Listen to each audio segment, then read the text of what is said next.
Directors. Aha, thank you for reminding me. My name is Craig Sear, Langley Council Member. I hereby convene the Island Transit Board of Directors regular monthly business meeting December 6th, 2024. Let's have roll call. Melanie Bacon. Jenny Bright. And Craig Sear. We are going to wait. As I mentioned a minute ago, we lack quorum at the moment, so we cannot approve the agenda, but we do have some presentations we can move forward with. I'm going to go to legal counsel and ask, shall we do public input and comments on the general public input and Why comments? don't you hold off and see if we're gonna have action items? If we do have action items, then we need to have public comment. Okay, fine. And also public input on the annual budget, we wait on that or not? Now, Public comment? yeah, Well, then, I'm talking about public comment, both sides here, the public input and comments and public input on the annual budget. Which probably would be good to have a quorum. for I that. think I would wait for a moment. Okay, fine. All right, so we are now. I trust someone on the staff monitoring will let me know when Janet arrives, if she does, right? Okay. So we are going to now move to business item number 8, which is the draft of the 2025 annual budget, including detail on budget line items as follows. We're going to talk about capital projects, operations and planning, human resources and information systems, and I'm going to turn it over to our executive director, Melinda Adams, for any introductory comments that you'd like to make. Well, good morning, everyone. Melinda Adams, Executive Director. Happy to be here this morning. Thank you. First meeting for me, and I have a great Executive Director report when it's time. But the team has worked very hard to put together some slides and presentation materials to hopefully answer some questions up front regarding the budget items that we're going to review. And with that, I'll turn it over to Paul. Thanks.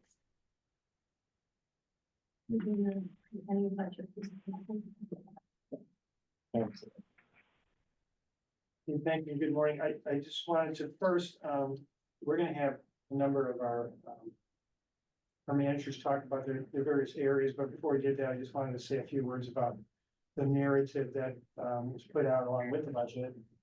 And the narrative budget highlights is what it's called. There have been a couple changes. So I'll just maybe just talk briefly about some of the changes. And then if you have any questions, I'm happy to answer them before I turn it over to our rest of our staff. So the way this is outlined, first we talked about the number of employees and that FTEs that we're planning to carry in this budget. And it's a total of 158. There have been a number of changes, but the most significant changes, an addition of 3 managers, reduction of 2 staff, and additional 5 FTE operators. Explanations follow that. The operator discussion, that's always somewhat of a complicated and hard thing to quantify, given Whidbey, Amano, and backup operators, but you can go through that narrative and it hasn't changed at all in terms of operating. Some of the totals that show up on the budget have changed slightly. You can go through that, but not a lot of significant changes there. You can read through that. But the items that have changed were impacted mostly by changes and some shifting in the capital items, which is on page 3. And some of the things that changed, I'll just highlight for you. They're also redlined, what I call redline, color in pink on the budget, and I put some comments next to them. But I can just touch on them. We've added some cost to the security badge system upgrade in info technology, added interrupted power supply, also in that information technology area. There's been a change to the Fed van pool van costs. Under operations, that's number 2. And then in facility improvements, number 6 and 7 have changed, values, so, you can take note of that. And then, on the next page, 404, on number 3, there was a change in the software cost, I believe a reduction. And then under planning and marketing 1 and 2, increases, to the long range planning costs and addition of the fleet and facility transition update. Then there, also I can say that that next section where it talks about the impacts of changes, there were a number of other changes, mostly to personnel. But there were some, you'll just have to go through it. Some I've already mentioned, but it does itemize it item by item and the impacts of the cash. Linda, My last, join the meeting. from draft number 1 to draft number 2. So, I'm sure you've already seen that, but I just wanted to highlight those changes that were made to that narrative. And, before I don't know, I guess I'll take some questions before I'll hand it over to our other staff who can talk about some of those bigger changes. Okay, questions from board members? I've already asked you a million questions. I think I've passed my question quota. I'm okay right now. Did Janet join or something? So I was trying to. I don't know. I don't remember. Janet, did you just join? Maybe they can't tell us. We were muted. I should point out, I've had this question and I think I was asked to point out as well, that in the change in on page 404, where it talks about financial impacts, and you see where an item may have been removed, like a position, the dispatch supervisor. That was something that was put in early in the budget. And I removed it from my budget figures. So it was originally an addition, but it's no longer an addition, so it was removed. And that's the total impact. That's not the wage, it's the wage, benefits and taxes. So you can be assured that that's not what we're paying for that position. And it would be the total package of taking on that position as an additional FTE.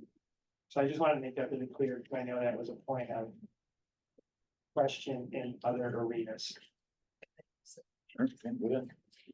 Thank you, Paul. And just to give everyone an overview, the team worked really hard. My leadership team, we got together a couple of times and specifically this week to do a budget workshop, if you will. And they have put a lot of time and effort into their presentations to be able to clarify a lot of those changes that Paul's referring to. So our effort is in hoping to resolve questions before they're asked, but we'll be prepared to answer those should they arise. All right, I think we should move forward with individual managers and areas. I'll hand it over to Pete. He's listed first on the sub-agenda. Thank you.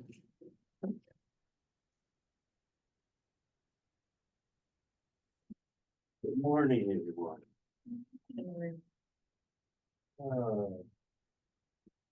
Next. This is a listing of what I'll be going over here. Okay, next. This is the new transformer involved. The new transformer will supply for future growth, future EV charging, and any building upgrades. The new vault will be going in the very back corner of the sidewalk, which is located out back here.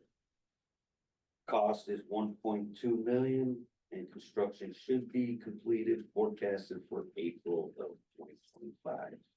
Was that in the 2024 budget, Pete? Is it something we've been talking about for a while? It's the start of it, yes. Were there monies allocated in 2024? That Yes, there was. So we would be just moving them forward. I think it is moving the project forward. Yeah. Okay. And actually, there, as I understand it, there has been work done on this, right? There's been scoping of the. Yes, And yes, the transformer's been ordered and, the transformer is in the warehouse, ready to be delivered. They did, groundwork, marking out where the lines are. And right now, we're waiting for next week, 50% of, design. And then after that approval, they'll move right on to the next, it should be going. So we've had expenditures in 2024 for this project. Is the 1.2 in addition to, or are there monies from the 2024 moving across to make us whole If on you look at money? page 7 of the Okay. budget, you can see it was budgeted for 1.2 million in 2024. And there were $40,000 approximately of expenditures for that project. And just, I don't know exactly the expenses they have, but I'm guessing that's mostly planning, engineering. But you say we already have the transformer, right, Pete? Yes, it's, That has to be a significant cost. well, PSC has it. Oh, it's PCB, okay, never mind. Yeah, never mind. It's not on site here. Thank yeah, you. not access. Or paid for you. Okay, it's not Pete. And so I want to mention, if memory serves me, the impact of this transformer upgrade is that we have. The capacity of the current one is close to maxed out or maxed out. Yes, this will expand for future. We can add more EV chargers. Upgrades to the buildings. Yeah. It definitely is neat. So, I'm sorry to. So it's 1.2 going into 2025, but it was also budgeted for, we've used part of it. So is this? Are we increasing the amount of the project by bringing a full 1.2 across? No, I Because don't. if the I don't original think so. project was to be 1.2, but we've already spent money against the project, but we're still bringing 1.2 into 2025. Yeah. But you know what the, No extra cost, it just carrying. so the it should rest be a of it. lesser amount coming across in 2025. It could be, I think, I think the 1.2, I'm not sure that is a certain bid. I think that was more of an estimate. And, you could perhaps even bring in the idea of maybe there's inflation as well. 40,000's, small increment of 1.2 million. So, I think it's fair to keep that figure rolling, but we could reduce it. I mean, it's not a problem. Unless the estimates come in exactly, Yeah, it's- at greater or lesser amount. Talking to the engineer, the 1.2 will cover everything. I think, You got a question? Next slide. well, yeah, I'm sorry, Pete.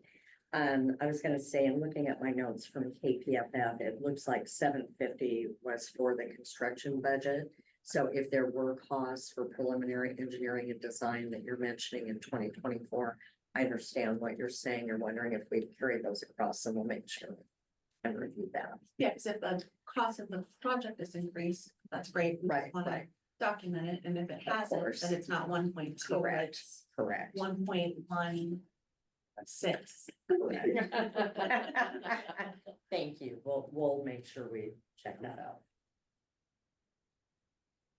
Okay, the next project is adding vents, heat pumps, and new thermostats to the building. Upgrade the system a little bit here, and the cost on that will be $726. Completion set for April of 2025. Right now, we're just waiting for the board approval. Once we have the approval on the budget, then we'll go for the contract. You're gonna have a really busy first quarter, Pete. I like pressure. Okay. So Pete, we're doing an upgrade because the current situation needs to be upgraded, right? Yes. What's the problem right now? Heating and cooling in the rooms, they put not enough thermostats in the offices to control it. And it's just throwing the balance out in all these buildings, and the maintenance building, all that is there is floor heating, and it's not enough to heat that building. Wow, okay. So will there be, so more thermostats means will there be more zones in the building? Yes, Oh, okay, great. So is it just one zone now in this building? or basically 2 or 3 Okay, is all. You'll have one thermostat that controls 5 offices. And if one farther down the line, all the heat's not getting down there. It's, Is it all in this room? yes. Yes. But I'm in a constant state of hot flashes. Bless you, my man. I'm right there with you. all right. Anything else on that one? Any questions, anybody? It's fine. All right, let's move on.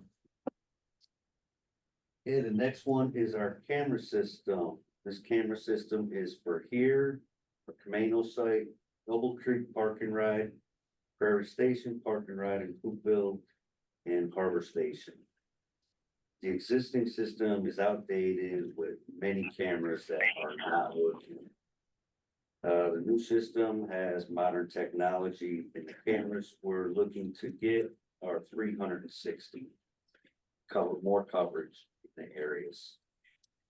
Cost of this would be 300,000, including installation. And construction forecasted for 2 months.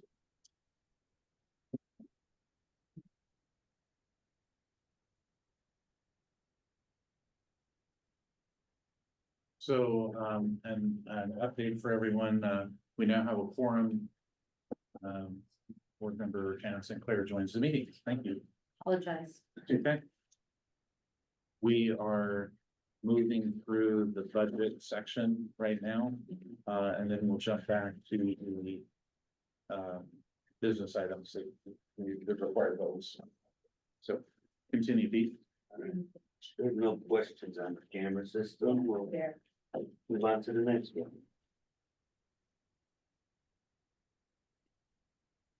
This is a new gate system for the Camano base.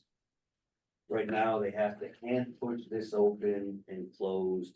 In the winter time, it gets iced up and very hard to push open. It's a very large gate. Injuries have been reported from pushing this open and closed. Looking back at things, we decided the Coopville site does not need a new gate. There's other locations leave their gates open, also Whatcom, Everett Transit, Oak Harbor School District, so we don't need to have this gate closed at all times. Just during business hours, we leave it open. So we only have to do the Camano gate, and that brought the cost down from the original million something, I can't remember, down to 500,000.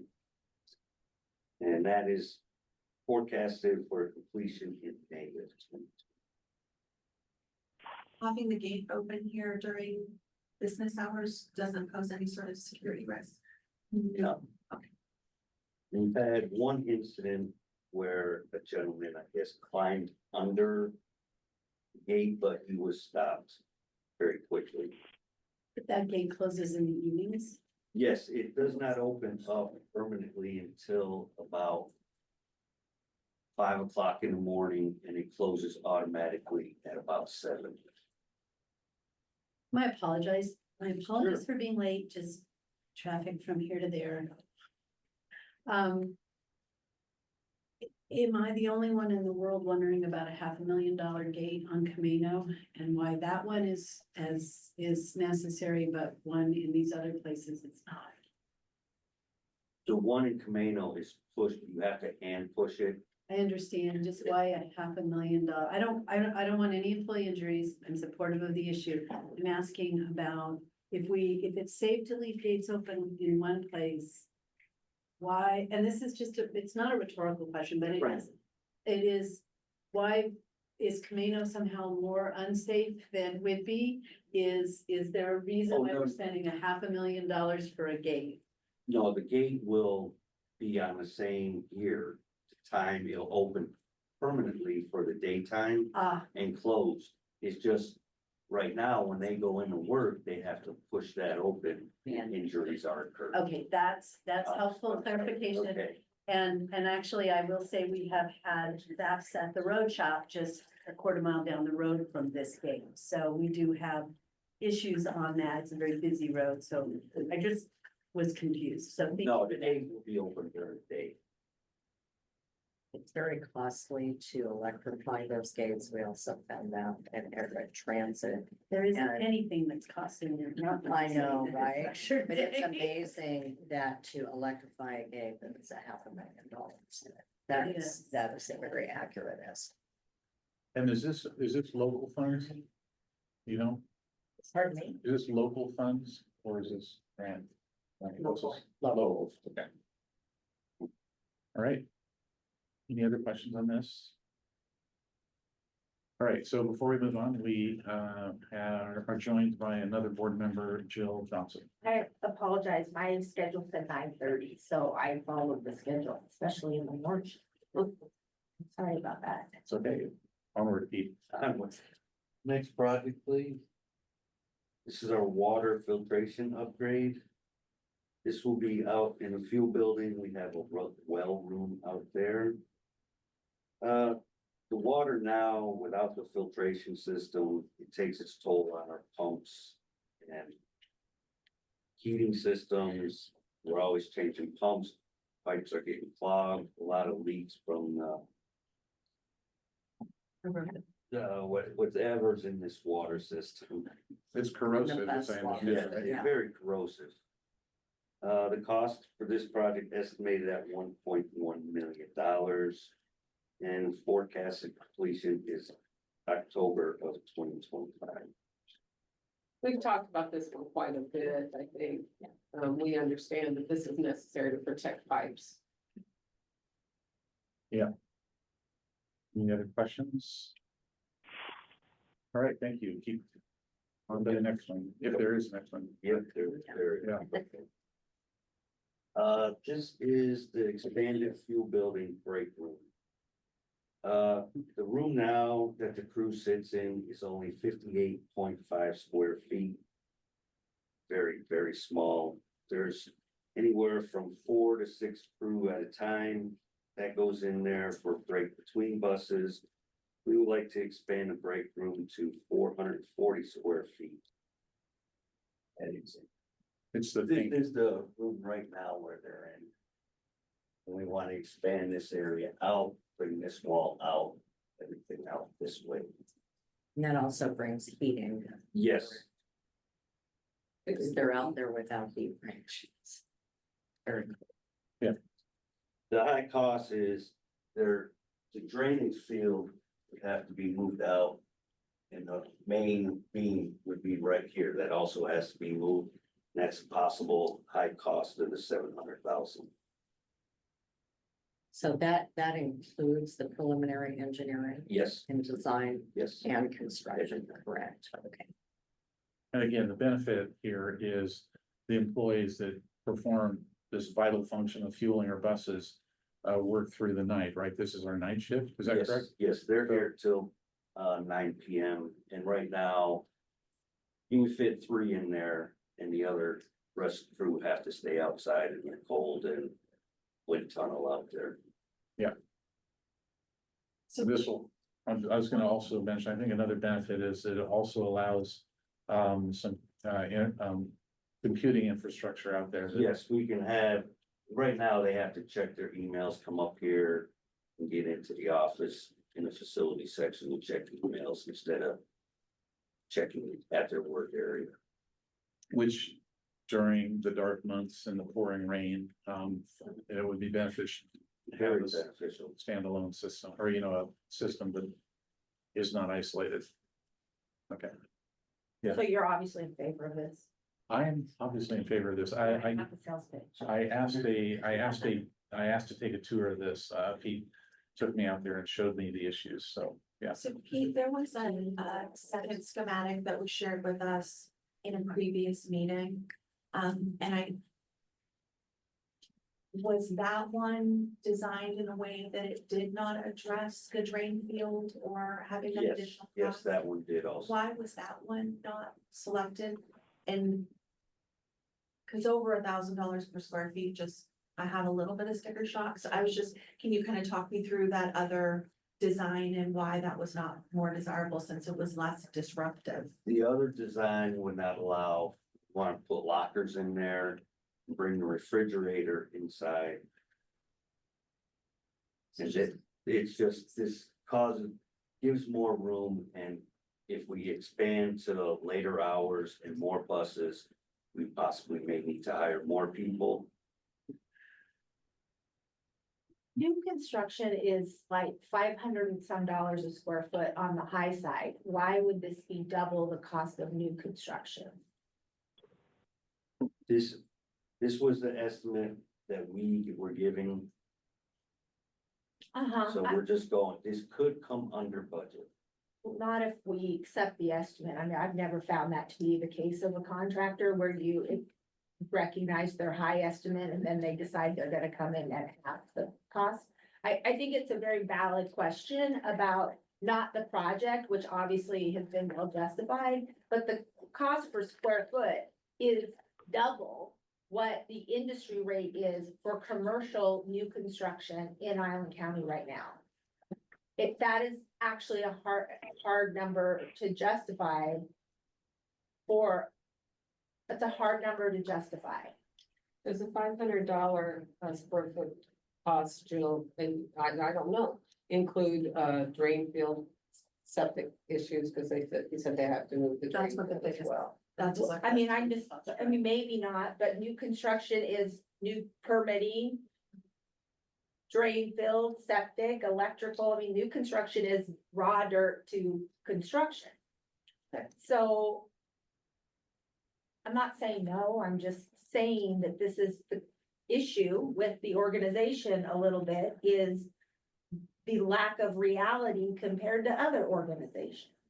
We just set something back at the county to do an add-on of 6 bedrooms that came in over $1,000 a square foot.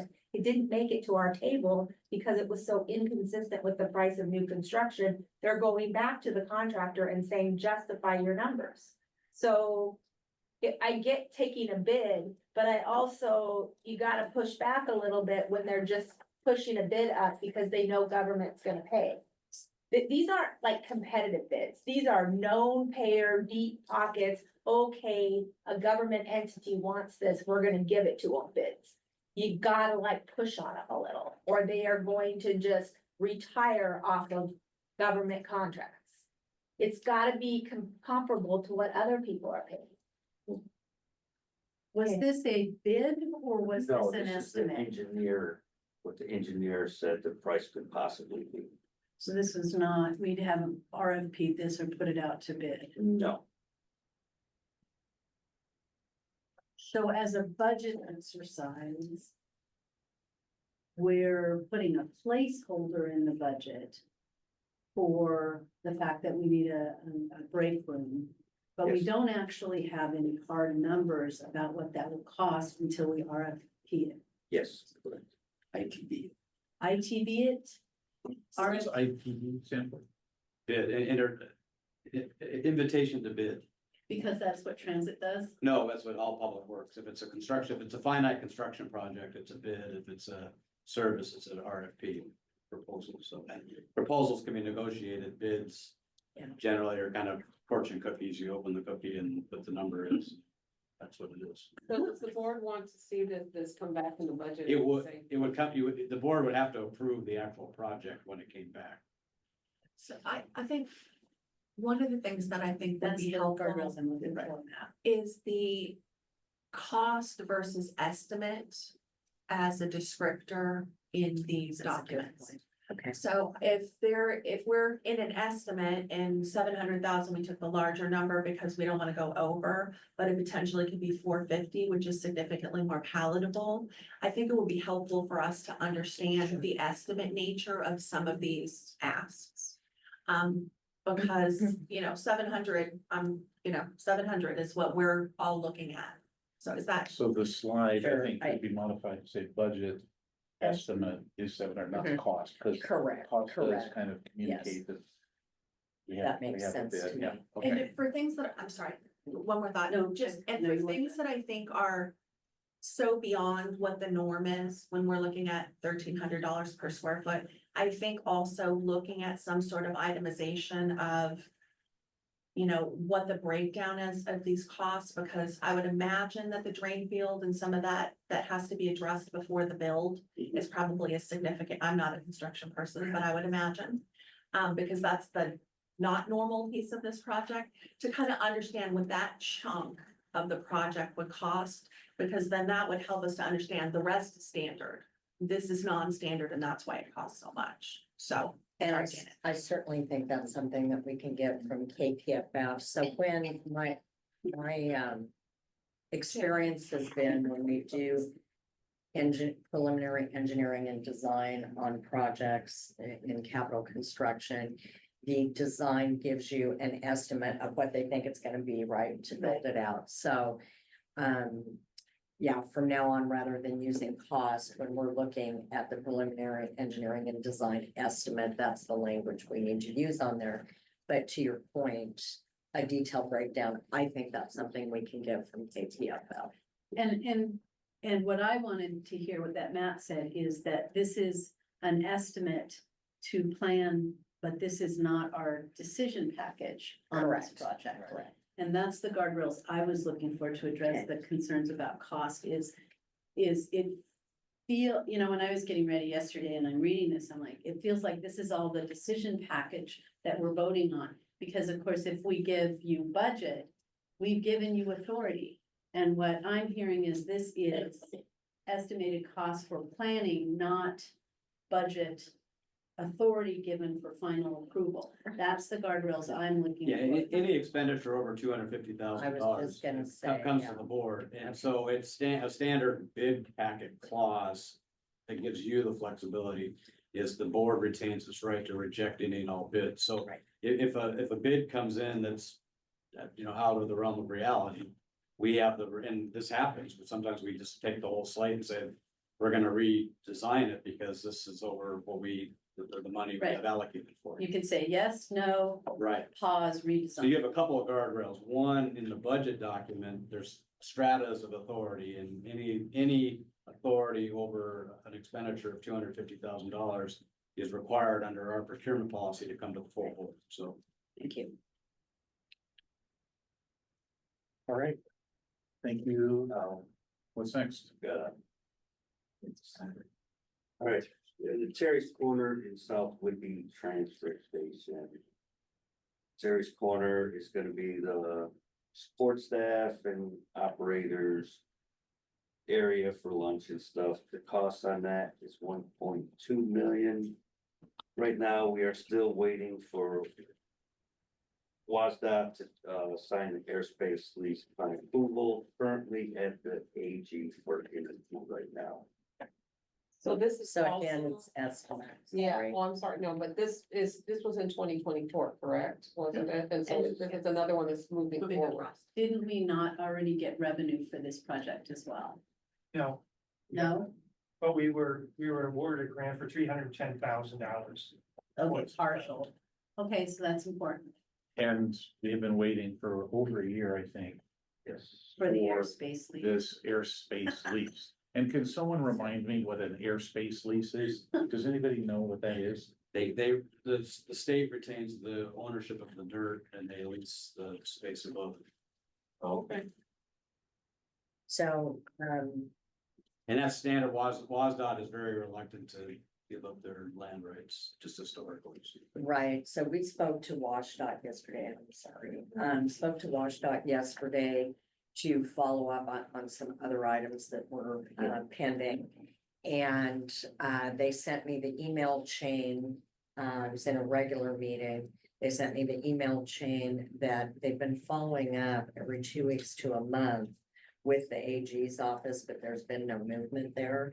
So I spoke with the deputy director of WashDOT yesterday on another matter, and he's gonna look into that for us. So hopefully that would give a little bit of forward motion. So the 310 is grant money, but we have to spend before we Yeah, we always Get need to spend reimbursed. before we reimburse. Is there an expiration date? You know, I always ask you the grant expiration It date. is state money and I think that's more subject to expirations. But it was, I think part of the Move Ahead Washington money. It is, yes. It's Move Ahead Washington. I have 310 as Move Ahead Washington and 700 in local funds. And would we say, Pete, that again, here, this is an estimate versus cost? Is that correct? Once we're moving forward, this could be a capital request to continue, you know, we have the 310 in state funds. We could also do a capital request for additional funding on this, correct? I certainly could. Now, that said, WashDOT's grant cycle for the 2025-2027 funding is already passed. Not Are you thinking WashDOT, I'm federal? thinking legislative. Oh, okay, Well, also like a federal, but- CPO. Okay. Okay, so we've talked about Terry's Corner. What about any questions about South Liberty Transit Center? And I think we're having a presentation on this coming up, aren't we? Having a conversation with the, In January. in January. Yes. About this. And this isn't this 3 million? Are there federal dollars on this one? There are federal awards. There's 7 million from the state, 4 million from the federal government. Those are appropriated monies. Can I just ask a general budgeting question? Sure. Why would we line item out a project? I understand you want to keep budget capacity to do so. But why wouldn't you keep budget capacity in like fund balance? And the only reason I'm asking is because we've had executive sessions about purchase of property. And then we put in a budget a dollar amount that includes preliminary engineering, but we are literally calling out our budget in a public document, project specific, but yet we've had executive sessions around purchasing and prices. So I'm having a hard time understanding why as a board, I'm not trying to be argumentative, I'm trying to understand why we wouldn't just acknowledge this is something we're considering, hold that money in fund balance undesignated, because we've kept the conversation a secret the whole time about purchase, and then we put a dollar amount in there. If I were a potential seller, the first thing I do is look at a public meeting and say, oh, this is their budget, and I understand it says permitting design and some different cost components in there, but what I'm trying to understand is why we would tip our hand on a purchase price in any way in a document that calls out the project, rather than just hold dollars in fund balance for potential acquisitions.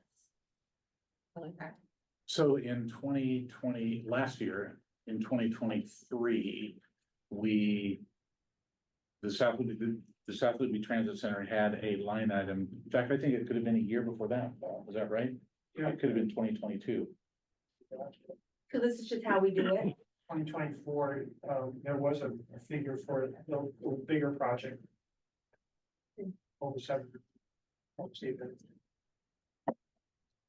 But not broken down, sorry, Melanie, but not broken down to like the land value aspect of it. It was the overall. This is the global overall project, yeah. Project that's. No, it's not. It's not the overall project. It's land acquisition and design. It tells you that within that. Okay, so I was responding to what Paul said. We have a line item, I think this 7 million, is that right? And that is, It's the South Liberty Transit Center legislative appropriation. So, I can add a little bit of light. So we have federal funding of 4 million. We have, 5339 funding, which is also federal of 7.5 million to cover engineering, design and construction. As far as the property acquisition goes, the federal funds will not allow us to go a developer, in other words, to charge us more than the appraisal. We haven't purchased the property. That's my issue, is that actually makes it worse for me now, is that we've now put all of our numbers out there, so you subtract out what's left of the overall project cost, that's your land acquisition cost. My only reason for bringing it up is because we've been in executive session on it. We have said we are not going to tip our hand on price. Well, Well, we just showed our cards. so maybe I'll come to you, Matt, about this, but we have been, the commissioner's correct, we've been in negotiations. Yeah. With the buyer, we've told them what our offer is, and they know that we can only offer the market value. The Raised value. appraised, Yeah, thank you, Yeah, appraised. and that's, I mean, we're kind of on two different tracks. I mean, in how we budget, you could budget kind of more generically where you're not kind of laying their playbook out. Yeah, that's. But yeah, I'm not sure we're tipping our hand to them. We've they've shown us an appraisal, and Well, we've shown us, right. We have certain statutory responsibilities in how we arrive at the price. So Right. But I appreciate Jill's comment for other future acquisitions we want to take, so let's keep that in mind. For future budgets, please. Yeah, I see where you're coming from, and that is a valid point. So. I mean, you only know what you know, right? And so my experience has just been that we don't call out, we buy things. We have healthy fund balance that helps us buy things, and we take those on projects specifically, but we don't put a line, I mean, we don't necessarily put a line item in the budget that says this is the amount that we're budgeting for. It was just more of a strategy question, but I understood, I didn't know if we had to call out a project to get a grant. I think that's maybe what I was wondering, if it had to be that specific to access other money, and that's why we did it that way, or. So I understand that. all right. Next. You're done. All right, so now, who is next? Next to the fire as well. Oh. Brad.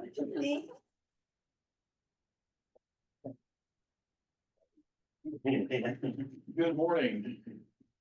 We're going to review the major items for operations for 2025. If we could go to the first slide, please. So we had requested actually 10 operator positions, which in the narrative Paul called out in the budget narrative that we're doing 5 FTEs. But he points out in this very first paragraph under FTE equivalents that we're gonna be hiring mid-year, so 5 FTEs actually works out to 10 operators. And then the additional FTEs will appear on the 2026 budget. So that is why there's a discrepancy between what you see in the budget for 5 FTEs, but we're saying that we're actually asking for more, so I just wanted to reference back to that narrative. We are also looking to add potentially a security supervisor position. This would be a new position that would help us deal with issues on the bus where there are incidents. Also would help us liaison and be the point of liaison for local law enforcement when there are incidents and things such as video recordings. Somebody needs to go and sign for a trespass warrant against somebody that we need to keep off property or off of our vehicles. So this would be the point position that would deal with those sorts of issues. We're still working on a fully detailed job description, but those are the primary tasks. They will also go out and ride the bus and show the flag to the public, as it were, that we do have security on staff. And that we are out and patrolling our own routes and our own vehicles. So they will be out there and out and about. Any questions? Not so much questions, Sorry, yeah, other than, this is an issue that I've heard about broadly as a concern of transit, unions, making sure that our people are safe in the field and needing that security. So this is not new news to me. And I know that for Island County, this has come up as well. yes, I think this is gonna be a well-received position. This should be helpful to our drivers who often feel isolated out there, Right. knowing that there's somebody out there who is on call and is going around working with them. So I'll ask the question later. It's fine, this follow-up is different. Right? So your plan then would be to add more people to this position, right? I mean, we've got 2 islands, we've got lots of buses, so it's an on-call person if they need help and to interface with law enforcement. But is it or is it not? So, I mean, I guess what I wanna understand is, I understood what you were saying about somebody whose focus was dealing with these problems, but there's one person for all of the buses. So is your plan to slow build up for security on all the buses? Because that's a different conversation to me than a liaison to law enforcement to do the background, get the videos, do all of the support work. Those are kind of 2 different things to me. Understood, and I think that's something that will probably be part of the discussion of our long-range transit plan. That the planning side will be talking about is what are our future needs? We're looking, when I get into that, we're doing a financial analysis of what the agency needs going forward, and security and staffing will probably be part of that discussion. Also, I mean, we're in the process, we're gonna be advertising soon for a new operations manager. So it's difficult for me to step into that role and say what that person will want to do long-term. Just because I am gonna be transitioning out of that role. Okay. I just wanted to know if I was making a 20-person decision today or one. I know you're saying it's a 1 person, but if it's a 1 person that's really intended to lead to 20, I wanna know on the first step rather than the halfway through the marathon. Well, this position would also be responsible for managing our contracted services, such as our security personnel at Harbor Station. So that would be a discussion that the board and management would have to have of, do we expand staff or do we expand contracted staff? That's, I don't know if that decision or that vision has been laid out. I certainly don't have that plan and task. So I think, adding this will give us a really good measuring stick on where we need to go. Have you ever known a person that you put in a position who didn't need more people to work for them? I get it, I get That's it. why there's a. But I think he makes a good point as far as the current contract security and looking at, down the road. No, I understand, but. Do we, maybe, you know, when people back them. You don't have to put 2 people on. Just let them one person get on. Okay, we have only an hour left, Okay. so. Next slide, please.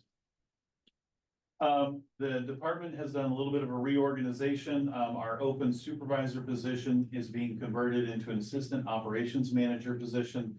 So that results in a changed, reporting structure. And what we've done is we have, promoted, on Camino, Troy Fair, our supervisor there is now an assistant manager, and there'll be an assistant manager here. So we're changing their job duties a little bit. We're, authorizing a little more authority, dealing with discipline issues, dealing with incidents. So that's where that change comes in. Earlier this year, we had a 3rd dispatch supervisor that was added. And they are, that position has been hired and filled, and they are spending 2 days a week on Camino in addition to being here on Whidbey. So that is providing some support. And we are lining things up, for additional training for our staff there. Other activities, next slide, please. Training. So we have EcoLane, which is our paratransit software. They're coming for 5 days of in-person training here in January. In addition to that, there's the RTAP program, Rural Transit Assistance Program. They have a training grant that we can submit for in January that will pay for training. I've been in contact with their staff, working with HR and others to try to figure out and identify trainings that we might need. And so we can apply for that grant to go out and really upgrade a lot of the training that our staff should be getting on a regular basis. We've also are in the process of implementing our OptiBus software. This is an example of it, of how it works and moves around various runs and helps us. It's a computerized system that takes that and optimizes it for efficiency rather than trying to do that by hand. And let me tell you, it's way faster to do it that way. Also, we have started with the implementation of our Passio fixed route software. That will be up by the end of the year. The advantage to us, and you'll see it annotated here, is that we were able to eliminate the $250,000 ask for Route Match for next year for their licensing software, because Passio is, I believe, $52,000 for their annual software. So Route Match will be closing out. We'll be getting an invoice from them. You'll see a small line item because we're gonna do a closeout on January 31st with them. So we're keeping them for 1 month into the next year. And then that contract will close out. And that just gives us transition time, chance to pull data out, those kinds of things. So, and that concludes operations pending anybody's questions. Questions? Okay, All right, I can go right into planning and marketing. So next year, we're looking at doing a long-range transit plan. We are looking to replace Island Transit Maximized. We'll start early in the year, complete sometime in the second half of next year. This is going to incur a fairly robust public outreach section to it. Both in the early part where we're going out and talking to people about their needs. And then once we have identified a bunch of needs and we've started drafting solutions, going back out to the public and talking about those solutions, looking to see what those kind of solutions, what strikes the fancy of the public, which ones do they want us to prioritize, those sorts of things. We should be doing some customer satisfaction surveys. The goal of this is to put a 20-year horizon on this plan. So, and then going back during this 20 years and doing periodic updates as we move through, because life changes. Nobody saw the pandemic until it was here. So occasionally we got to go back and do that. As I previously mentioned, we're going to be doing some financial analysis under this. And so the cost has risen a little bit because we've added a little more, bit more into it with the financial analysis and a little bit of a longer term. So we're estimating the cost at approximately $300,000. And that'll be a consulting cost that'll go through an RFP process. So Island County right now is doing our comprehensive plan and it's looking at the next 20 years. And we're planning where people are going to be moving to. I would certainly hope that what this would do would be to tie very closely into our comp plan so that we ensure that as we're looking at future routes, future activities. Absolutely. Well, and Jill brought something up several meetings ago that just popped into my head is, what data will be used. It's not where the puck is, it's where the puck is going to be. And looking at the age bands as they're going through life cycle in 20 years and the increased need for things like paratransit and how we grow to that need. So you brought that up a couple of times, and I think that that's perfect data to apply to this long range plan. Couldn't agree more. Next slide, please. Some of the other planning that we'll be doing is we're gonna be doing an update to our fleet transition plan. Just to update and modernize our plan on the basis of what we have learned about technology. With these vehicles, how EVs are performing. So we wanna make sure that the plan that we submit when we go in for grants and those kind of things. Jives with the grants that we're asking for, because we may be, based on what we've learned about electric vehicles. We don't want to submit something that is then different from what we have submitted as a fleet transition plan, and then somebody comes back and asks us, why don't these two match? So we're gonna do a little bit of an update to that. But yeah, one of the things when we discussed as a leadership team in doing a long range plan is you really have to know where you're going before you know what you need, right? And so I know there's an existing fleet transition plan. I know we've talked a lot about electric and hydrogen and all those things. So we really felt like the need to do the long range plan, getting that started first quarter. The update to the fleet transition plan would then get started in the fourth quarter so that we have a better idea of where we're going. That's how those kind of dovetail together. The next is for our bus stop improvements, directly out to our customers. So we're looking at a budgeted line item of 200,000 for real-time info. So one of the things that we're getting out of Passio, our new fixed route system, is it comes with its own app, but it also comes with the capability of projecting out onto television screens maps of where the buses are and moving around. So we're putting in some information and it also does real-time info in other ways. So we're looking at small displays that are vandal resistant, not vandal proof, but resistant. That we can put on individual bus stops where we may have high transfer points that'll have like, there'll be e-ink signs, that's the gray background with the black ink. And it'll say 3 minutes to the next arrival of the Route 6, let's say, or those kind of things. But then at Harbor Station, Terry's Corner, the Clinton Ferry Dock, we can put up large screen TVs that will have our buses moving around. And people can just walk up and see, okay, well, there's no one here, but I can see one coming down 525. I'll sit here and I'll wait for them to get here and give me a ride up to the park and ride. And so they can do that without having to log into an app or download our app if they're a visitor to the island, that sort of thing. Sorry. So will there be the opportunity to have an app on their phone that allows them to check if the 60 is running through Freeland and you're waiting in Langley, perhaps? Yes, so we will, it does come with its own smartphone app, so you can check on your buses in real time at your particular stop. What's the name of the app? Do you know? It's just the Passio app. It's just what they use. And that information also goes to, beyond this, we're also looking at, what's called the transit app that is in use on the other side of the water quite a bit by the transit agencies over there. One of the advantages of the transit app is it can also take information from Flex services. So it's potential that we could incorporate in information from paratransit and on-demand services. We have that also is all included in this cost. That we could potentially go that route if we find that everything, all the technicality stuff on the back end works out well. So in downloading the app, the user experience is you go to the library, you download it and you can set it up. You don't have to call into operate or dispatch to get a code or anything like that, right? No, that will hopefully that system will be changing. Again, we need to kind of sit down and talk to a lot of these vendors. It's hard to get a substantial conversation with some of these vendors when you're just fishing for information. They want to know that there's actual business there and then they pay attention to you a little more. Because I mean, the one thing I know as a user of Island Transit System and those that commute is people want an app. They want to be able to check and see where the buses are.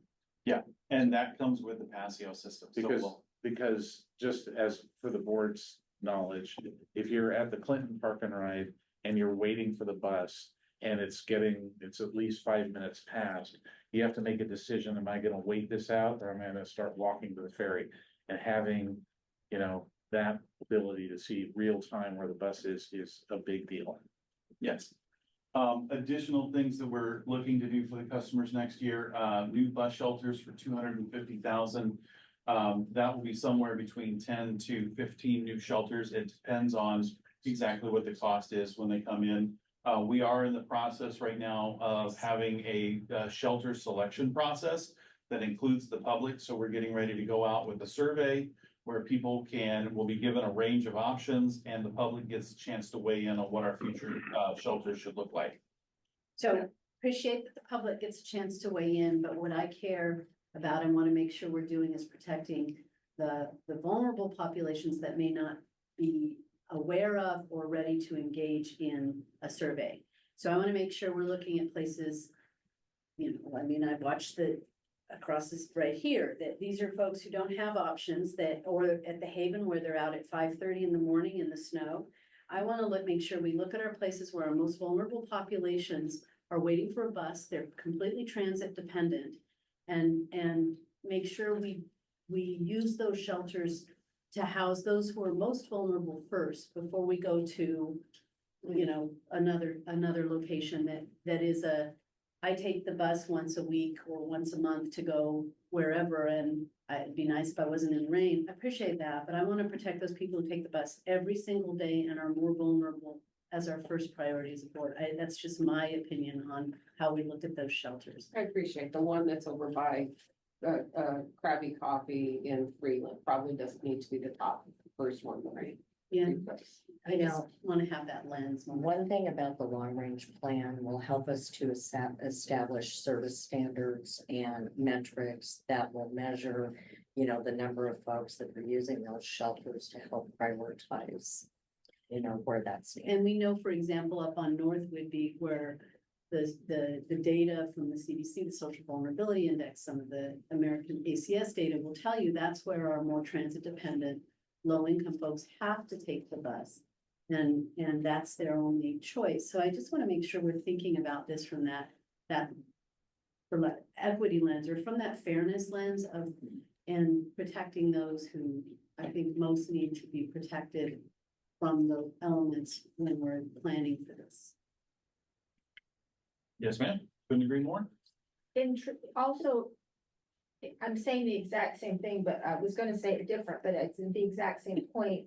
When you do the outreach plans, you have to go to Ryan's house, you have to go to Yes. Spin Cafe, you have to ask those populations, because they're not gonna take an online survey. Right. And so from an equity standpoint, when you're doing that planning, when you talk to people like us, we already know what we think, right? Cause I have a home, I have a smartphone, I have a clock. I have a lot of things that you don't have if your other populations. Our planning has to include those outreach components to get those voices included, because they won't participate in our normal process. Right.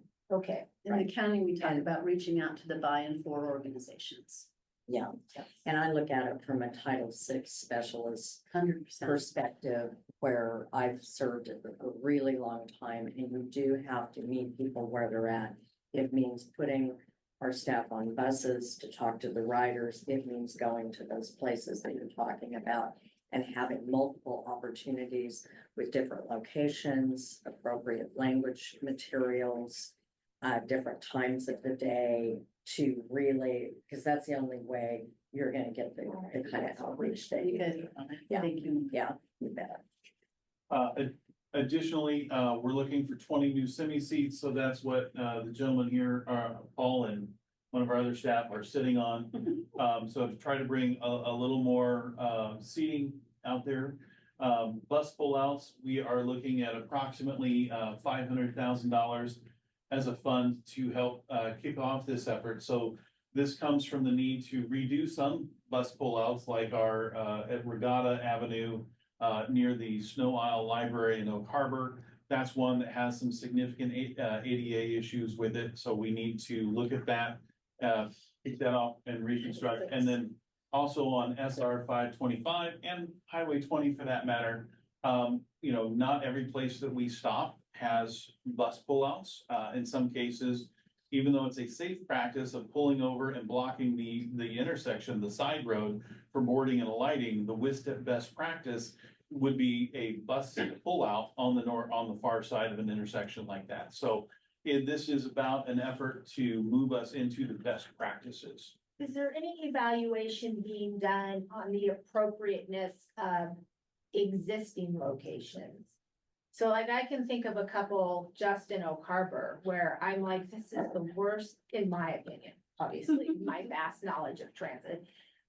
Worst possible location just based on traffic movement and intensity, right? So like over by Higgins, I mean, you have no more congested area and then we put a bus stop there. Like it's gotta go somewhere else. So is there evaluation of those current locations and their appropriateness or effectiveness, or we're just, this is not that, and we're just talking about improving existing locations? That it would be a part of the long range transit plan, is looking at that. So we have a couple of routes, not to get off sidetrack, but the 2 and the 10 that primarily service Oak Harbor. Right now, they have run times of 29 minutes, but they run with frequency of every 30 minutes. So if anything happens during their run, then they're behind schedule and they're automatically behind then for the next run. And so that's not the ideal way, and it's been this way for years. And we need to try to find a way to redesign those routes and get them to where they have, say, a 23 or 24 minute run time, so that there's some rest and recovery time in there. And it's called rest and recovery because it gives, the rest is for the driver to get a chance to get out, use the restroom, get a bite to eat, you know. The recovery time is actually for their schedule. So that if they do run 2 or 3 minutes down, they've got 6 or 7 minutes where they're at Harbor Station and they can recover and then turn around on time for their next run. And so that jives very much with what you're talking about, and that's something that we're gonna have to look at, because that congested area also slows down our vehicles. And so those are things that we would all look at as part of the long-range transit plan. Brad, before you move on the bus pullouts, you mentioned ADA implications Mhm. for some of those spots. How are you prioritizing when that work's gonna start? Because the ADA compliance issues always freak me out that we're not there and need to be there. Yes, and that's something, since Melinda has arrived, we've been having discussions about, an ADA transition plan and the need for an ADA transition plan, so. Those issues are, yeah. That's actually, Got it's a state requirement, the ADA transition plan. And that, not just bringing things up to code, but looking at your entire system and your stops. And then documenting those that have to be brought up to standard, so it brings the awareness to where we need to put our Title efforts. VI policy with that. Pardon me, And that's our Yeah. Title VI, and it must sync up with that. I'm sure, I haven't looked at it yet. Sorry, So when was the last time that we actually updated our ADA state mandated plan? well, currently, no one is capable of producing one, so I don't know that we have one.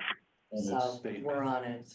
Okay. We're on it, and, I will tell you, I had to and ask. I don't wanna go backwards, but Everett Transit just completed theirs, and it should have been turned into the state 5 years ago, and it's not like the state's breathing down everyone's neck, but we know what we need to do, and now we have a list to move forward.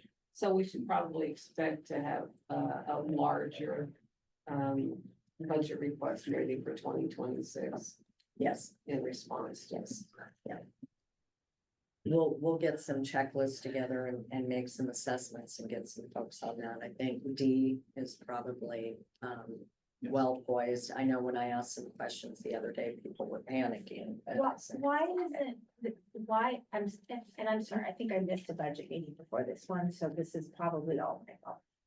Why isn't this a higher priority than other projects? So we're talking about and I get their different budgets. I'm not trying to pick on this, it just happened to be when I showed up. So we're talking about improvements to a break room, we're talking about acquisitions for new sites, we're talking about all of these new things. And this is like a fundamental ingredient to the cake, right? It's like, oh, we don't have any flour, but we're gonna put some frosting on it. Why isn't this the highest priority of the organization to become compliant with service levels to our population that the community has repeatedly said is their highest value in serving? That's, by the way, I was a chamber director when they passed this transit tax. This is where this comes from. It's why I get so angry about it. The only reason on the north end of the island that tax passed was because of paratransit. The promise of this organization to serve vulnerable populations. I was at multiple meetings, and that was the promise. And now the conversation is however many years later, yeah, we don't have that element. We gotta get that element. Why aren't we pumping the brakes and saying this element's gotta go in front of all of these other projects that we're talking about? Why, how did this get deprioritized for 2026 and other things got prioritized higher? Because you've been here for 2 weeks and I do not understand why that's not handled.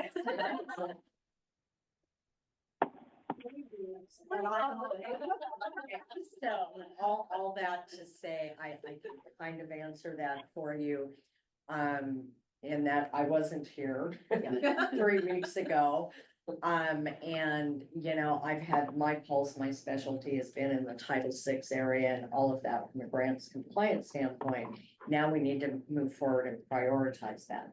That said, a lot of your capital projects are tied to grant funding cycles, which is why they're in the place they're in. But need a little time to rebalance that, Okay. but it's on my mind. So I would also would say is what's being presented here is not in sort of priority order. I don't think. Okay. But spending is, spending indicates your priorities, Yeah. right? So we had we have upwards of $2 to $3 million, plus our land acquisition. We're upwards of $12 million or more on new projects. And then this fundamental planning document, which we have nobody who can perform that work here. There's not a request that says we need $300,000 to do that planning work. That request is not in this budget. What's in this budget is expansion of amenities for staff, which I understand is important, but expansion of amenities for staff, expansion and acquisition and capital projects for what I would say is non-vulnerable population. So people who can drive their car to a transfer station, they need a place to park. We'll probably have to put up EVs so they can charge their vehicle and then get on the bus and then go to work off island, right? That's who we're prioritizing in our capital planning. And then we don't have money in this budget to say we need to put a document together from a consultant to look at our ADA responsibilities, which are required. And I understand you're saying they aren't prioritized, but they actually are prioritized. So what, Where you put your money shows your value. so what I'm hearing is great observation. I'm not yelling at you. Shall we, it's Tony. yeah, I know, shall we? No, I do kind of have an answer for that, so we don't need a consultant to do an ADA transition plan. Having done this at Everett Transit, we used existing staff that were ADA coordinators in conjunction with the facilities department to do an evaluation on the system and items that are required in that plan. I can match D up with my person at Everett Transit to get that going, So so. we could do I don't that in believe- 2025 with the Yes, plan, I would say easily. with the money that's put in the budget right now. Well, we could do a It's budget amendment. absorbed by existing staff. Now, I haven't went and looked at Dee's daily schedule and what that is, but I believe I work with a lot less staff at Everett Transit than what to accomplish. And a So, lot of my time will be freed up too when we get an operations manager and I'm not splitting, I don't have a day job and a night job. Okay. That gives me a little more time to get involved as well. you know, and by the time we get around, my understanding is that this board does look at budget amendments, say mid-year. So that's more than enough time for me to look at, you know, current resources available. If we should need something else, we'll certainly come to the board with that. It is in the TDP several times, right? Multiple times we talked about ADA in the TDP. So I think that we can build on that. And Jill is right, you know, even at the very beginning of our TDP, it says in 1992, Island Transit was the first transit agency in Washington to be fully ADA compliant, but we didn't continue the work and continue the work and continue the work. So I think we can take us, you know, the elements of the TDP where we talk about this critical service and we build on that, enables us to just keep growing that priority and keeping focused on that original lens, which is a really good reminder that, you know, when we were given the stewardship of this as a PTBA, that was one of the core values. So I appreciate this conversation, and I think we can build on what's in the TDP and keep growing that commitment. What are you laughing? No, I'm not laughing. I'm glad this work is gonna be done. I'm gonna come over and I'm hug you. hyperventilating. I feel like I need to hug you or give you a Xanax. I'm not sure which. When you said they can't find it, I'm like. So I have a question. And not, this is an observation and request. This is a major gap, right? This is a major gap. Yes, and I'll let you finish your thought, and I Okay. have a couple of thoughts. So, are there other major gaps like this in the agency that we are apparently have not worried about in the past? Yeah, I can't answer that I am, yet. this is, However, 17 days. so I wanted to put into perspective, an ADA transition plan is examining your facilities, for example, let's just use that bus shelter are they up to ADA requirements? In your harbor station, do you have the yellow bumps on the curb cutouts? Yeah, And the plan is to examine and document what you don't have that you need to be brought current. It is then at that point that we come back and say, this is the funds we need to do this. So I think overall, you know, I have to tell you, Island Transit is not unique to not having this accomplished. It doesn't make it right. But we are not woefully behind at this I was gonna say, point. but it's paperwork. We are doing ADA. Correct, correct, Thank you, correct. thank you, Matt. I mean, I think yeah. that's- Yeah, yeah, and so, you know, I probably need another 17 days to pile through all the other things. I'll give you 18. Okay. Well, it sounds like what I'm just really, from what I'm hearing from the board's perspective is, by the time we have start considering a budget amendment, or when we're in this meeting doing a budget amendment, we need to know that stuff. Sure. So, all right, we got 40 minutes on our current schedule, so. Marketing, real quick, we have a website redesign set for next year. Estimated cost of 75,000. We've also put 10,000 in the budget for, video support for social media and website. We've been putting more videos out there because that can be, very interactive for a lot of folks. A lot more information is going that way. We have a variety of marketing campaigns that we're going to be looking at, conducting next year. Marketing is also looking for a laminator machine that is in the capital budget for 15,000.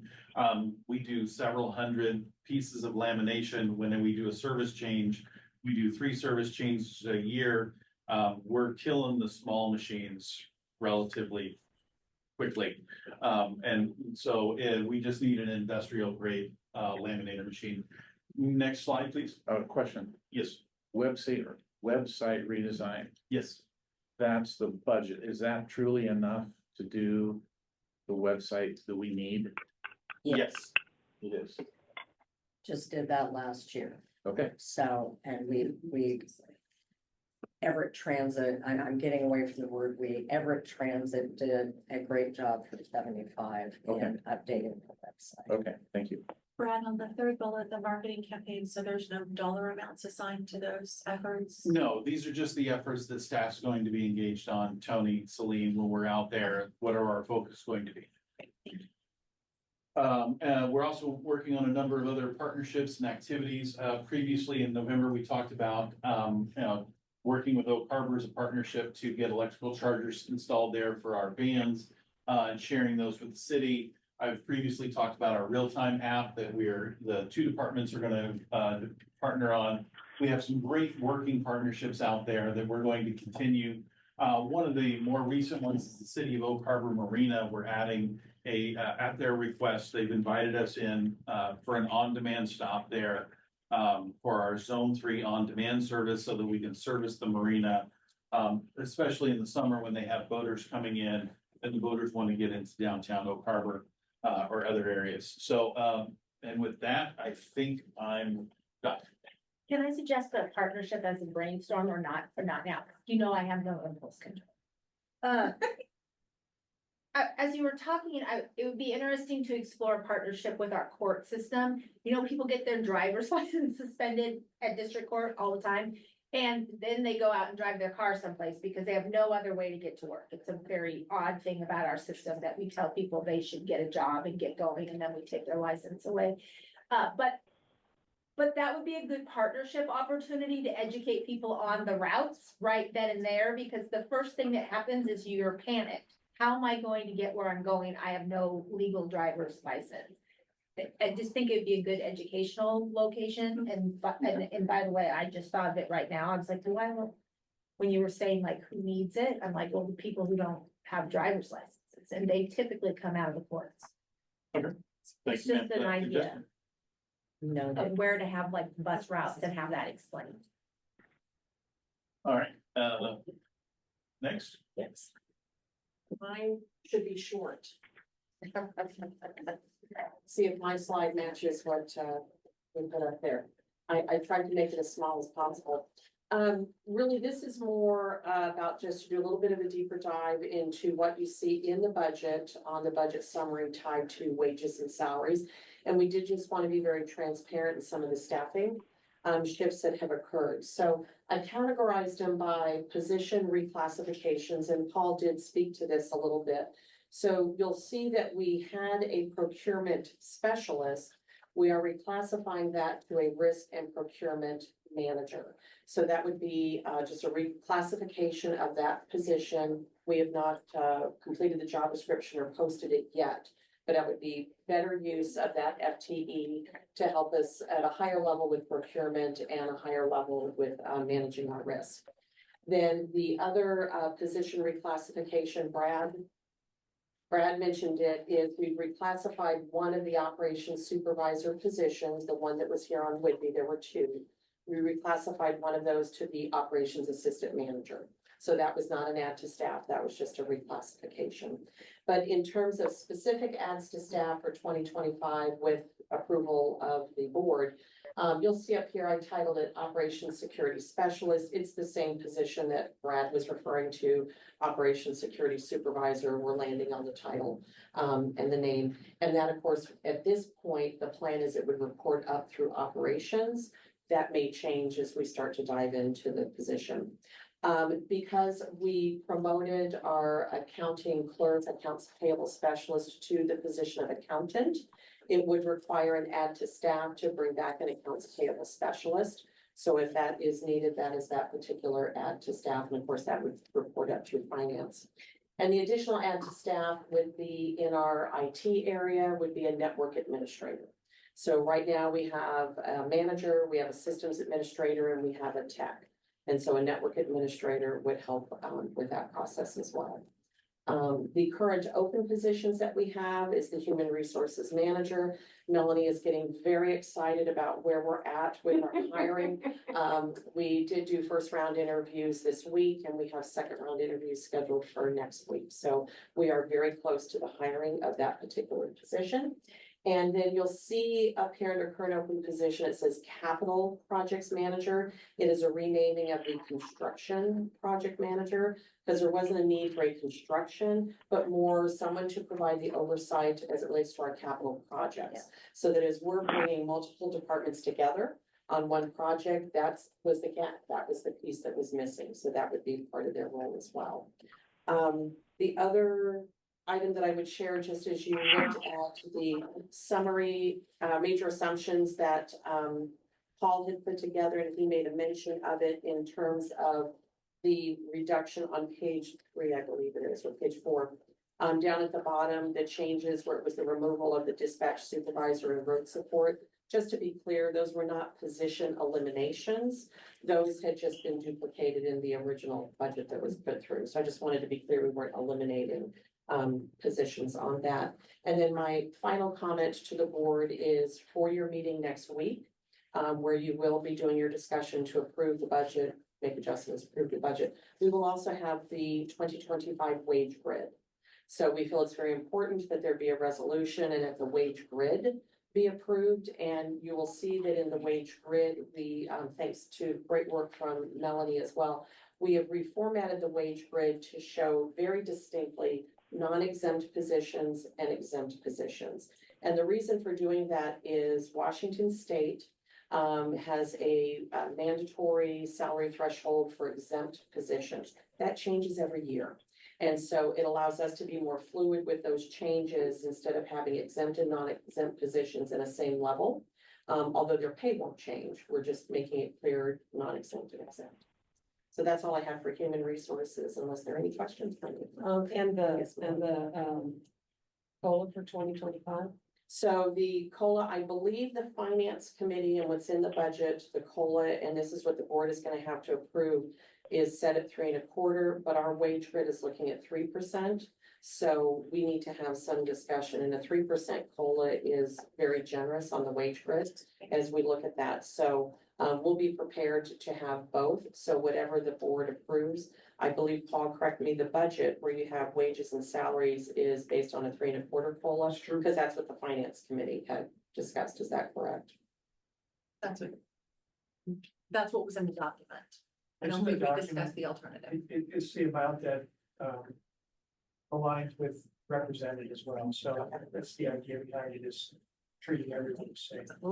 So we'll be prepared for whatever direction the board wants to go, whether it's 3% or 3.25, we'll have wage grids that represent both. So my understanding is that you'd be approving the budget first, and then you would be doing the resolution for the wage grid. So we'll have both available. Well, to me, it seems appropriate to have that conversation now, so that when it comes next week, actually, right? Yeah, I think it is next Do week. we So- have time? Because we have to finish at 11 with the business items on the agenda. Yeah. Let's do 3 minutes or 3 to 5 minutes, and I'll call it at that time and we'll move forward. So I'm feeling energy from Commissioner Bacon about this. So this was, yeah, I think that 3% is sufficient as a wage increase for non-represented staff in 2025. 3% is what the county is doing. 0%, I think, or some other jurisdictions are doing less than that in 2025. And the 2024 increase was very generous, to be honest with everybody, because of the way that whole structure was redesigned. And that redesign occurred despite the fact that, if you'll recall, the Gallagher said that our wages were already in alignment. And so I personally don't believe that a 3.25 wage increase is necessary in 2020. For the non-reps. For the non-represented positions. So that's why the wage grid that I designed is at 3%. I support that. Me too. So then that would adjust, so Paul's budget numbers in terms of what you're seeing in front of you represents a 3.25 under wages and salaries. But the wage grid will represent 3%, so Paul needs to make an adjustment on that based Right, on the so consensus of the I board. think the will of the board is 3%. Yeah. Gosh, we did that in 2 minutes, according to that clock. Any other questions? Yeah, real quick. I thought that we had said that we were adding drivers. Did you not, but that doesn't show correct. up there. This is touching base on all thank you for that clarification. This is all non-represented positions. Okay, so we're still adding. Correct. Thank you for that clarification. Thank you. Anything else? Okay. Okay. Right, good.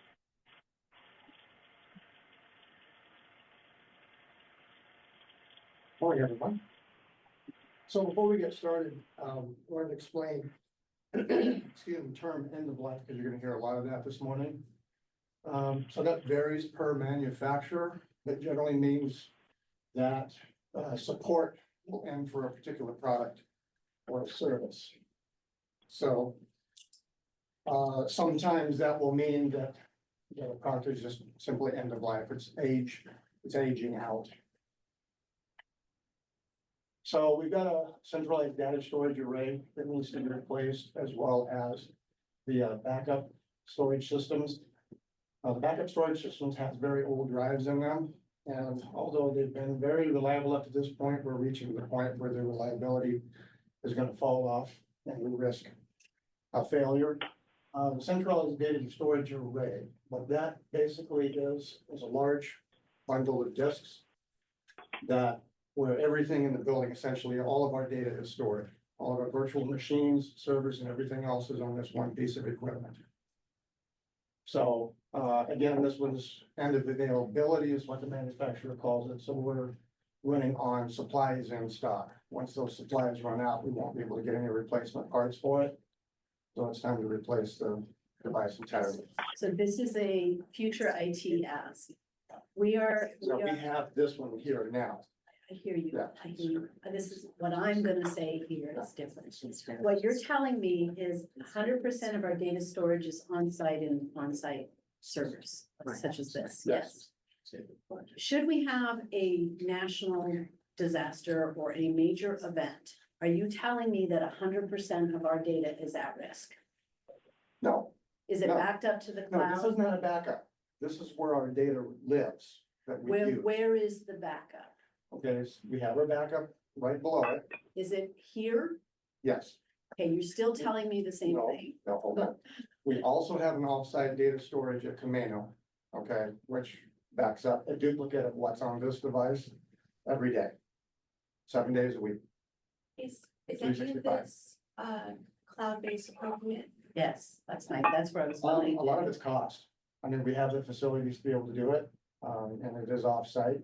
So, So say we had a Cascadia event, having it on Camano is not gonna save us from a Cascadia event if we have massive failures on both islands.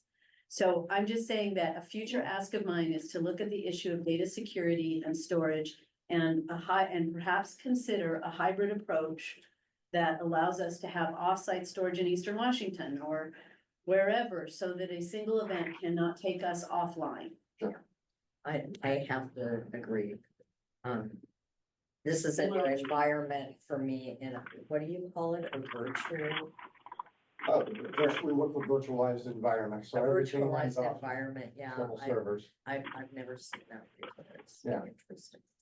Yeah, the hybrid or a cloud-based backup system, I think is critical to any organization. It's like, So the cost for that equipment is, at or below 175,000. Yeah. Any questions on that? That's a lot of stuff. Okay. Next slide. Okay, so our badging system on the doors, which you recognize that there, there's a 10-year lifespan on the equipment that's currently installed. We're running around 12 years at this point, so it's time to get them all replaced. Bigger portion of the problem is the fact that the software that controls this, the company no longer exists. So we need to get something else in there so that we have support in case something happens. And what this will also be doing, will be adding badging and gate management to the Camano facilities, which we currently do not have anything over there other than just a standard door lock.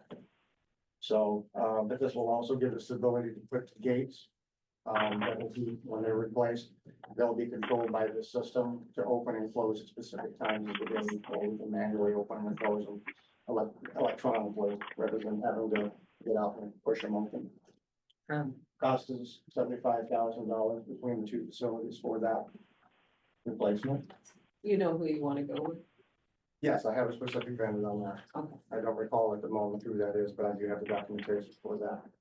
And so the 75,000 is for, materials, implementation and service? And exactly, And then is there a annual fee going forward? there's no annual fee, it's all on-prem software, so there's no ongoing cost with that. Thanks. Next slide. The ABC UPS module, okay, what this device does is it provides clean power to the building in its entirety. It also provides battery backup, for specific components that need 100% availability. Our batteries are at the end of life, or approaching end of life. And all of the modules in the, sort of the original installation, and they are also at end of life and need to be replaced. This is an important piece of equipment from the point of view that it extends the life of our technology, and anything that's run on power will get a longer lifespan out of it because of the clean power it supplies. Cost is approximately $40,000 to have that replaced and updated. This will also give us an additional, I believe, 8 years, is what the manufacturer said on the new equipment. So that's a pretty good return on the investment. like it. Oh, email filtering and firewall. Okay, so this device is basically everything that comes and goes from the building in terms of email. We've got an existing system that again is end of life. What I'm looking for is to find a replacement. We do have several quotes out there. I want to do more research on this and come up with even possibly a better solution. But one of our biggest security concerns is phishing and malicious emails. Our existing system does filter some of that, but it is not as productive and efficient as I would like to see. I'd like to see something much more effective in that regard. So this is intended to replace that equipment. Sorry to interrupt. Do you do trainings on email phishing? You employee trainings They on have that? Absolutely. And we do quarterly training on that. Okay. We'll be expanding that just a little bit this year as well. Cause I find I'm the organization's biggest. Biggest failure. Yes. And so And that, the system is good, but the people who click on the random things. exactly. Well, that's our weakest link, Yes, the is people. the end user Yeah. clicking on things that they're unaware of. So are these, the trainings, are they sort of operational trainings, like do you have the capability of putting a potential, this is sort of, should be a suspicious email in somebody's inbox? Should be able to. Right, okay, so it's a two-pronged approach. So we have a vendor, known as Know Before, some of you may know that. Yeah. So what they do is they send out every 2 weeks, they send out a whole scattering of emails, various different types, randomly based on the level that I choose. In terms of how difficult, and I've actually got them at the most difficult to detect, because I want people to be aware and be really suspicious of any emails that come in. And we usually do very good on that rating. We're actually rated in the green by Know Before, right there on that edge. I'd like to see that come down a little bit better. But truthfully, I think that has been a huge investment for us in terms of its return, because it's simply the lack of knowledge. You know, One of the things that David and I discussed, and I think I scared him a little bit, was, we used Know Before over at the city as well, and, you send out the trainings to people and tell them, you need to complete this, and then unfortunately, not everybody does that, right? right, So it opens up that vulnerability. We need to put a timeline on when those trainings have to be done by, and basically what happens if you don't complete it, then you don't have access. It cuts off your access at that point, so people get more into the habit of making it a priority because it is a huge vulnerability to the Yes, organization. agreed. Okay, I'm gonna interject here. How much more do you have, David? I believe that's the last one. Okay, Yep, all important. Those are all good. Great. right, thank you, David. thank you. All right, is that the end of that item number 8? Honestly, I really appreciate the visuals on this Yeah, presentation. this Thank is you. a big step up. Staff worked really hard on that. All right, so now we're going into a 20-minute lightning round here. I need a motion to approve the agenda. So moved. Second. Any discussion about the agenda? I hear none. All those in favor signify by saying aye. Aye. Aye. Opposed, abstentions, motion passes. I am actually going to skip over for now the public input How and about the consent agenda? we did. Motion to Oh, approve the good. consent. Thank you. agenda. Second. Right. Anybody want to take anything off the consent agenda? Obviously, no. So, all those in favor signify by saying aye. Aye. Opposed, abstentions, motion passes. We're gonna skip now to business items and then come back to public. No, you need to do public comment before business items. All right, did not know that. This is time set aside for members of the public to speak to the board about subjects of concern or interest, items not already set aside for public hearing. Comments are limited to 3 minutes. Public comment may be ended or modified if comments become disruptive and are not germane to the business at hand. Input requiring lengthier comment truly is best submitted in writing. Do we have any public comments today? No, but I will. Do we have any public comments today? All right, I see no hands raised. I see no public members of the public in the room. I think we've just completed that. We are now going to move into the public. Do I have to do the public comment for the budget now? Yeah, I'd do it. All right. We Public may comment. not do that at the special hearing. Are we having a hearing before the budget adoption? Yes. We could defer that. Special tonight. session for the budget. You could defer that to. All right. So we're deferring that, and now we're gonna move to business item number 1, resolution number 1224, that authorizes certain employees to sign warrants on behalf of Island Transit. Many of these business items coming up, in fact, I think all of them are because we have a new executive director. I'm sorry. Yes.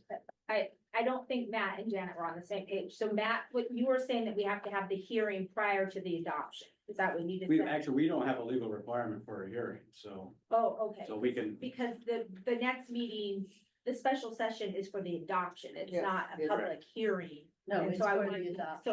So, And this is just comment, Right, okay, I just wanted to make sure you two were not agreeing. Did I say public hearing? Cause I meant to say, can we have public comment at the adoption, special session Okay. for the adoption? All right, okay, so as long as you're using the same vocabulary, yeah, keep going. I got nervous. and the public input, the comment for the statute now says that if you have action items, you need to have public comment for action items. But the adopting the budget doesn't require a public hearing? No, not for PTBAs. It does for, I think, cities and Yeah. counties, yeah. Okay, all right, we're good. All right, so, we're now, discussing resolution 1224 that authorizes certain employees to sign warrants on behalf of Allen Transit. Entertain a motion. I had a concern of having continued board. We had to, during the interim period, have board participation in dual roles, but given that we're so close to the transition and you have 3 other signers, Commissioner Bacon, I'm wondering if we can get back to having us be in board seats and just have the 3 signers. I'm fine with not being a signer. We're pretty close to our fire. Yeah, so I would make a motion to approve resolution 1224, eliminating Commissioner Bacon as the acting human resource manager, given that we're very close to bringing somebody else on. Second. I have concerns about this because I know that in the past, we've had difficulty sometimes finding, even with 4 signers, whether they're available, somebody's out for medical reasons. One time I had to drive up here. I really think we need to have 4. We, even if we get someone hired, it could be 2 to 4 weeks, which will take us into mid-January. And particularly because Melanie is in the building daily, practically, I really think we need to retain her as a signer. I really do. We're gonna have to redo this when we hire And we have- an HR director anyway. Exactly. So I really believe that we need her to be a signer. I won't sign any more than I have to. I'll be the signer of last resort. And we're gonna, 12 hours a day. Because she knows. I'm here 12 hours a day. It has to do with my ongoing concern about, sure, your risk and liability having dual roles. Sure. I've expressed my concern for both of you over that in the last Yeah. months. We have a motion in a second. I'm going to chair. I say that again, We sorry. have a motion and a second on the floor, Chair. Okay. We still have to respond to Oh, that. I do. So, so we are gonna vote on this amended, it's essentially an amendment to the resolution here. And we're voting on Melinda Adams, Paul Aaron, and Linda Mazaris being the signers without Melanie Bacon. All right, all those in favor signify by saying aye. All those opposed? Aye. Abstain? I'll abstain. Thank you for that. All right, I think the motion fails, and now we're gonna go back to the So I'll original. make a motion to approve resolution 1224 as stated. Second. Any other discussion? All those in favor signify by saying aye. Aye. Opposed, abstentions, motion passes. On to business item number 2. Resolution 1324, authorizing investment officers to act on behalf of Island Transit. I'll make a motion to approve 1324 as presented. Second. Discussion? All those in favor signify by saying aye.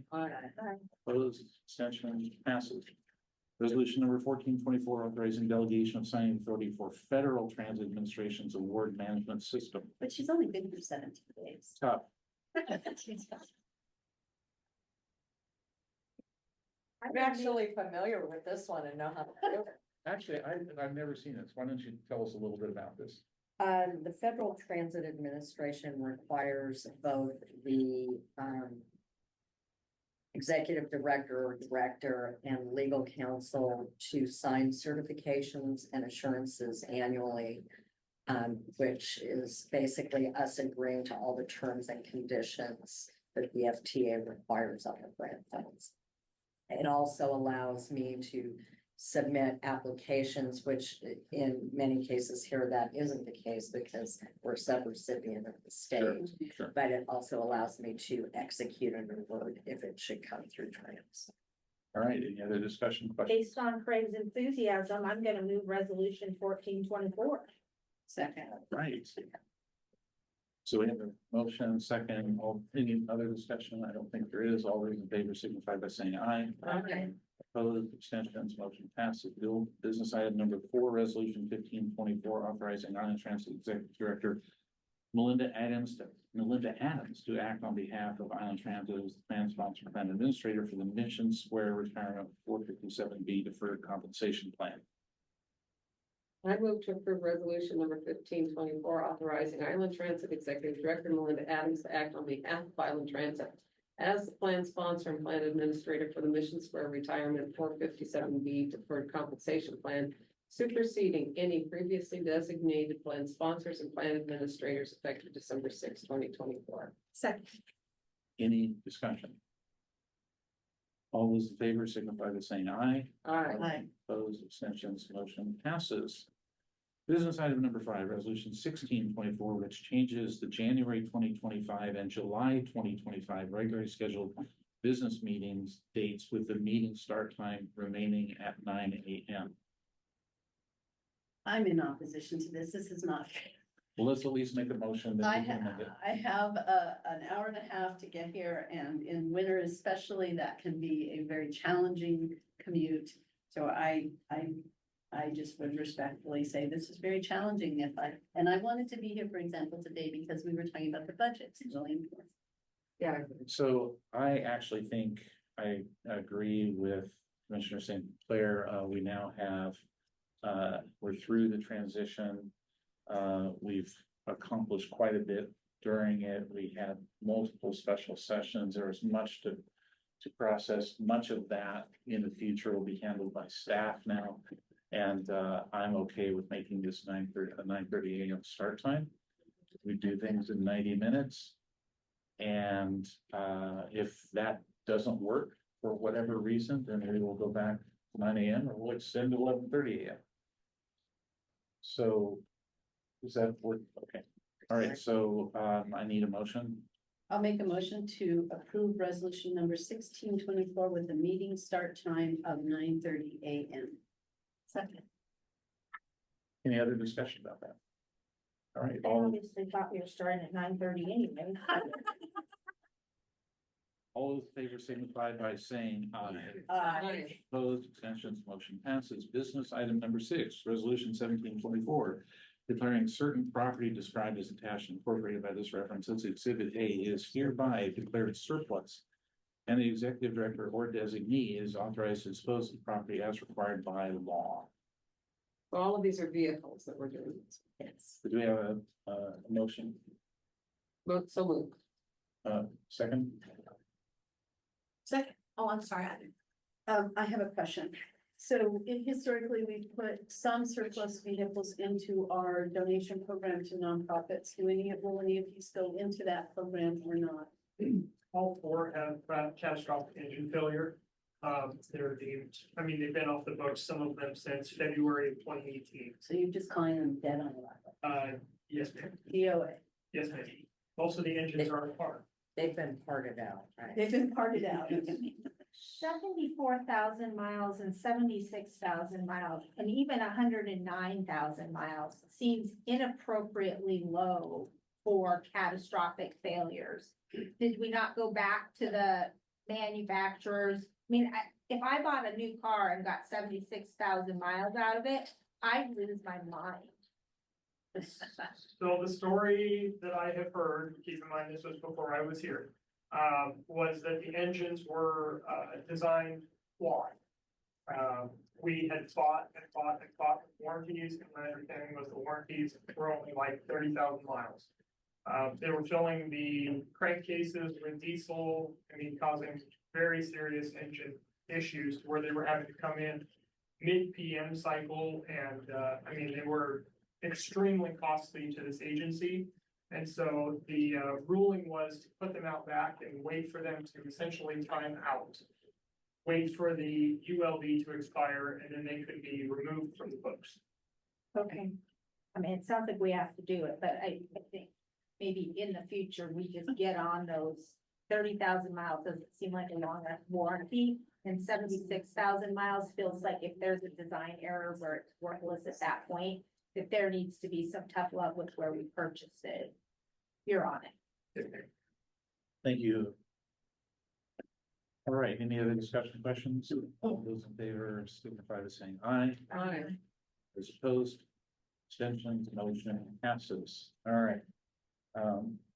And that business item I made is for next week. Say that again.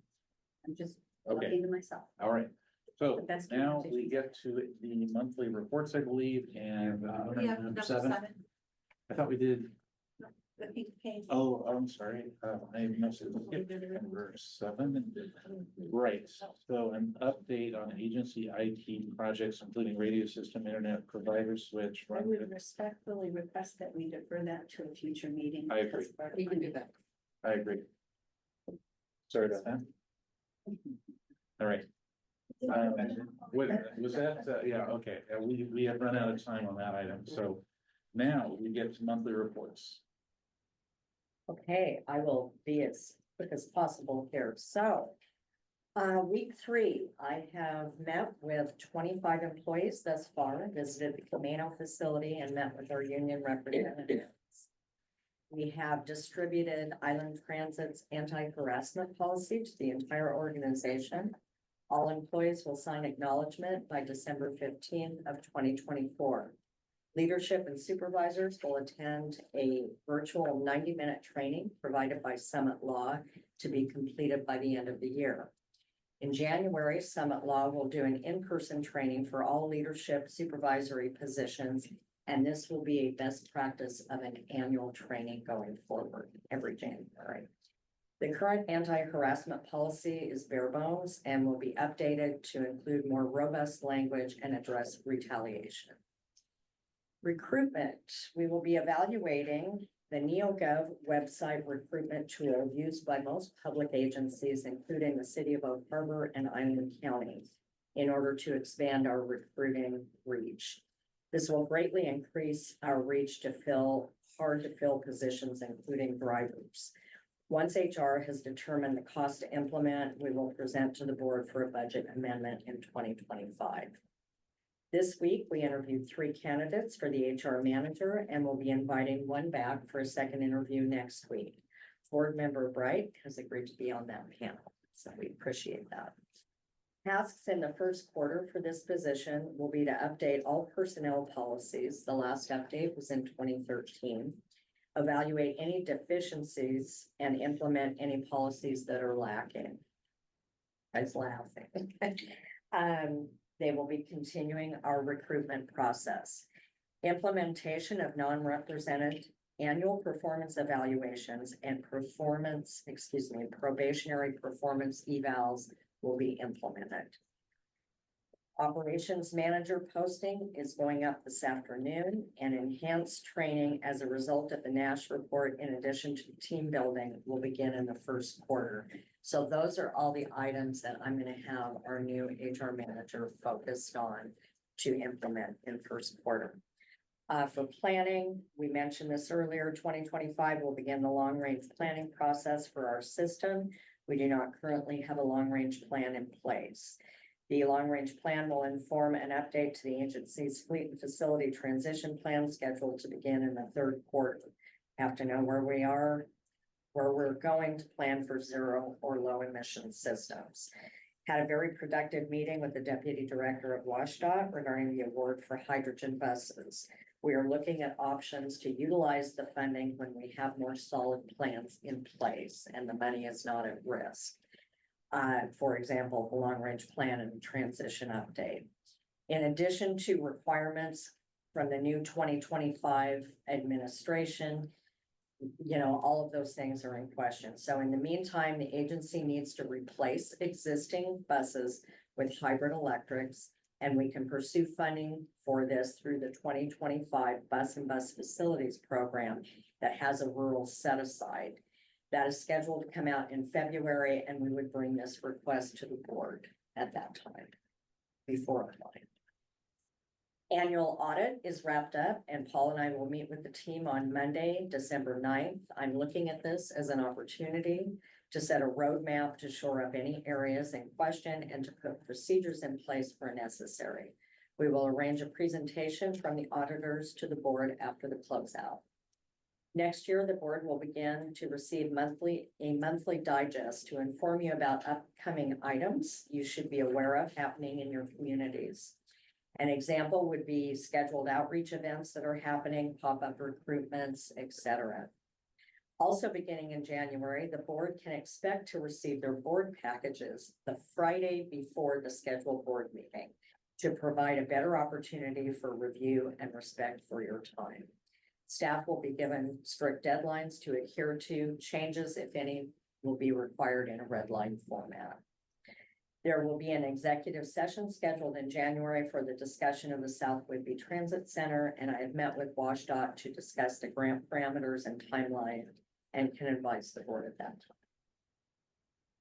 time. That's it. I feel pretty good about the first 3 weeks. 17 days. 17 days. That's better than 3. So I have a question. You Yes. mentioned that you had met with the union. The local representatives, Susan and Trainer, and Internal. correct, thank you. And have you spoken with the union president yet? I had put a request in, she did not return my call, but we have two appointments set up. We have one on December 20th Okay. to meet with union leadership and another placeholder on the 27th. I believe Danny's been on vacation. Okay, So that will be to discuss the bonuses and so forth. okay. And as far as the annual audit, do we have some sense of how we did? We do not, So, I do not, maybe. yeah, I have a little sense. There's some small items that they're, running by their upper level management. Decide whether it's, they even want to consider new material, but there's nothing they've expressed to me that's serious. Okay, that's good to So, hear. But we're gonna have a meeting and then, they're gonna get back to me after. They have a review process where it goes from their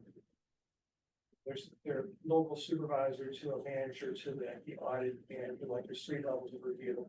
Okay, And then they'll get back to us once they, determine if any. okay, other questions? Required necessary. Other questions? Okay, so now I guess we are at 11. Do we want to continue to hear the finance report, or do we want to defer that till next week?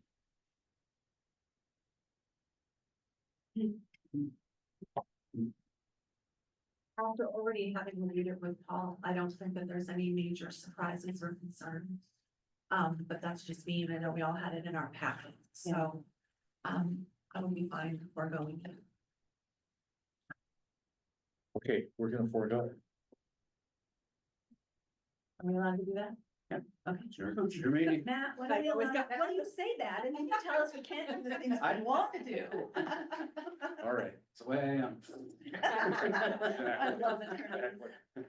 Okay, is there any other, let's see, other business? Do we have any other business that needs to come forward? Board member comments. For some of you who don't know, I just got back from Hawaii and I wanted to bring an aloha welcome to our new executive.